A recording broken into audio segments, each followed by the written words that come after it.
I was going to leave them alone. I swear, I was going to leave the dump divers and the WNBA alone. The season's over. This is the time of year when the dump goes into a mandatory shutdown so they can fix all those pesky maintenance issues before reopening in May.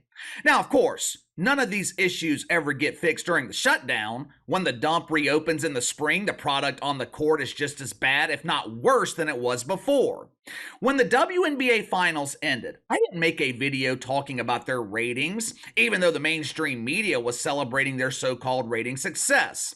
These numbers are amazing! The anonymous faces from Las Vegas and the big three shitbirds from NYC drew 700,000 viewers on ABC. Yeah, that is easily the least watched program on ABC this month, if not this year. Barring any complaints, though, about salaries or complaints about the accommodations on the Greyhound, it was shaping up to be a quiet offseason in the WNBA. But they just couldn't help themselves. They just couldn't help themselves. They had to dig up an old clip from 8 months ago to reinsert themselves into the news cycle. Classic attention-seeking behavior. There is an old saying, be careful what you wish for. My dad, he used to repeat that phrase to me all the time when I was growing up. I was a very rebellious child who thought that he knew everything and his parents knew nothing, when the reality was my dad knew everything and I didn't know shit. When I would argue with my mom and inevitably lose my temper, I would say things to my mom that I really didn't mean. I wish I was an adult. I would leave here, never see you again. I wish you weren't my mom. I wish. Dad, he would always tell me to be careful because one day those wishes might come true. Looking back at it now, I couldn't have asked for a better mother. If I didn't have her in my life, I would be absolutely heartbroken. My dad was right. Be careful what you wish for. Be careful with your words. Be careful with what you say. Be careful with who you challenge, because you just never know when someone's going to call you out. Back in February, Outkick founder Clay Travis, he was talking about the WNBA on his show. Now, I'm not sure why. Perhaps he was filing a complaint with management over lack of services rendered. Maybe his trash wasn't being collected twice a week as is required by the contract. He might have caught one of the trash engineers digging through his garbage, thinking that she was looking for something controversial to embarrass him publicly with. Poor thing was probably just hungry, looking for some leftover Purina. But either way, Clay Travis talking about the WNBA. During the segment, he made what the media is calling a controversial statement. Now, us normal people, we call this common sense. It doesn't take the mind of a Greek philosopher to figure this out. Watch for yourself. A good state championship caliber high school boys team would smoke the best team in the WNBA. Let me repeat that because it's true and it's important. A good state championship level boys high school team would absolutely smoke the WNBA champions. Give me a team from California, New York, Texas, or Florida. I would bet my entire savings in the bank that the boys high school team would beat the WNBA team. Sounds reasonable, right? Hell, I'll even take it a step further. A wheelchair basketball team would beat the best team in the WNBA. You could put 5 blind men on the court, they would beat the best team in the WNBA. Saying that you're the best team in the dump, it's like saying you're the most watched show at CNN. I mean, that's great and all, but it's not some major accomplishment to be the highest rated show on the Titanic. All you gotta do is have, a dozen people watching you. You could air footage of a peacock seducing a pelican, it would draw more viewers than Andy Cooper. It would damn sure have a larger audience than Chris Wallace. Who's talking to Chris Wallace? The Undertaker? He's telling Wallace that he has a nice plot for his media career in the woke cemetery right next to the donut diva Brian Stelter. But all kidding aside, there is not a doubt in my mind that the top high school basketball team in the country would dominate the best team in the WNBA. If the Las Vegas Anonymous Faces played those teams in that McDonald's High School All-Star game that ESPN broadcasts every year, that game would not be close. The high school boys, they would be favored by double digits. If you put those same boys against the worst team in the NBA, not the best, the worst team in the NBA, they would lose by 60 points. Hell, if they played the worst team in the G League, they would probably lose by 60 points.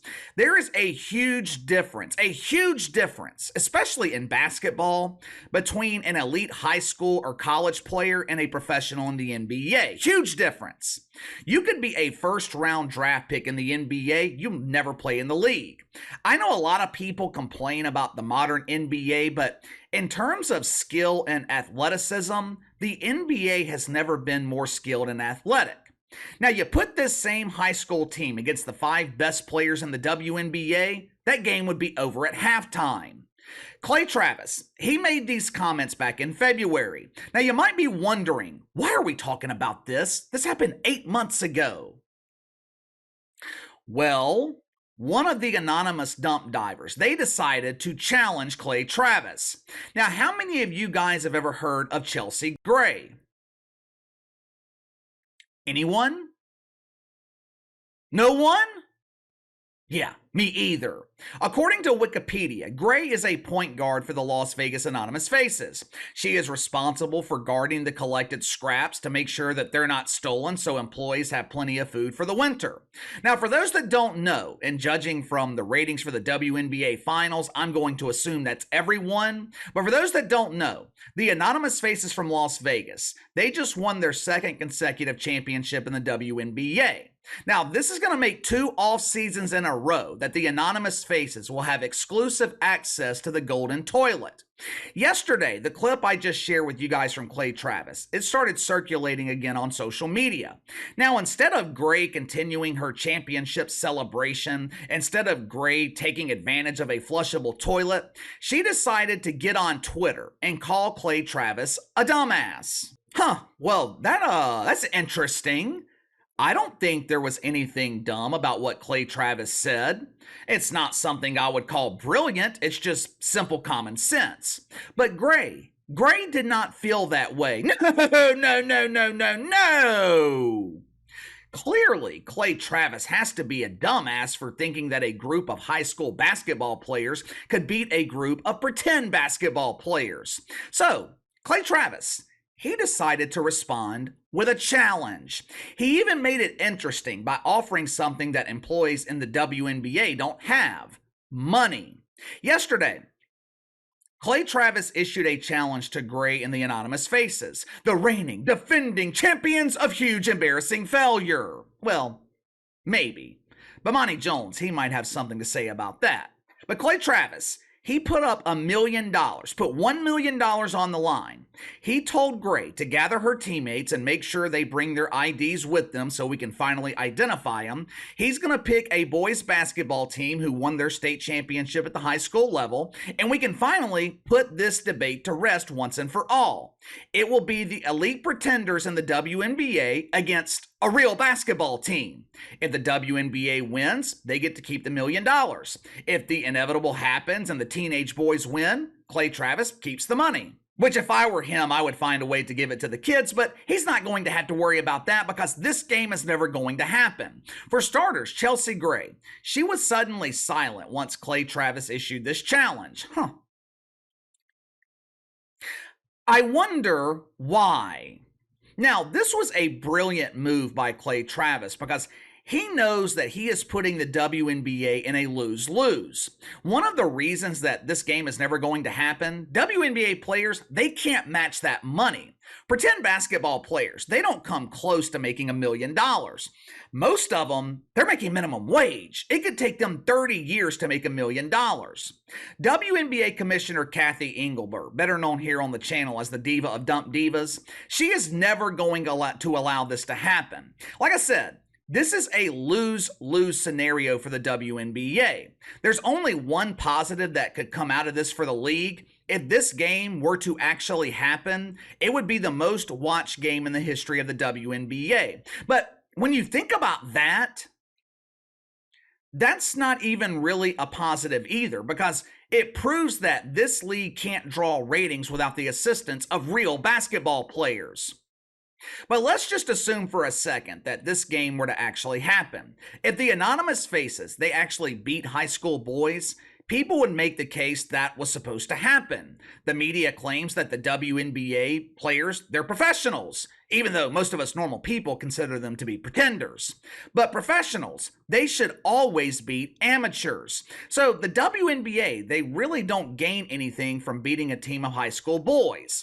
Now, on the flip side of that coin, if they lose, or I guess I should say when they lose, the WNBA would lose all credibility, and the thing is, they don't have any credibility to lose. This league is already viewed as substandard. The product on the court is absolutely horrendous. It's unwatchable. But here's the thing, and this is why it's such a brilliant move by Clay Travis. If the WNBA doesn't accept this challenge, it makes them look bad. It makes them look weak in the eyes of normal people. Now, they are not going to look weak in the media. The media, they will defend them. They'll call Clay Travis a bully. They'll call him a misogynist for picking on these defenseless WNBA players, even though it was a WNBA player who started this debate. In the eyes of normal people, why wouldn't the WNBA accept this challenge? Are you scared? Are you afraid that a championship high school team would beat your ass? The WNBA, they can't make the argument that this wouldn't be a fair competition. They can't say that it's not fair for women to compete against boys. Because earlier this year, the only identifiable player in this league, Bob Griner, she was advocating for men to be allowed to compete in the WNBA. So the gender argument, it's void. Some of these participants in the WNBA, they don't believe that men have a biological advantage over women. So be careful what you wish for. The ball is now in the WNBA's court. What are you going to do?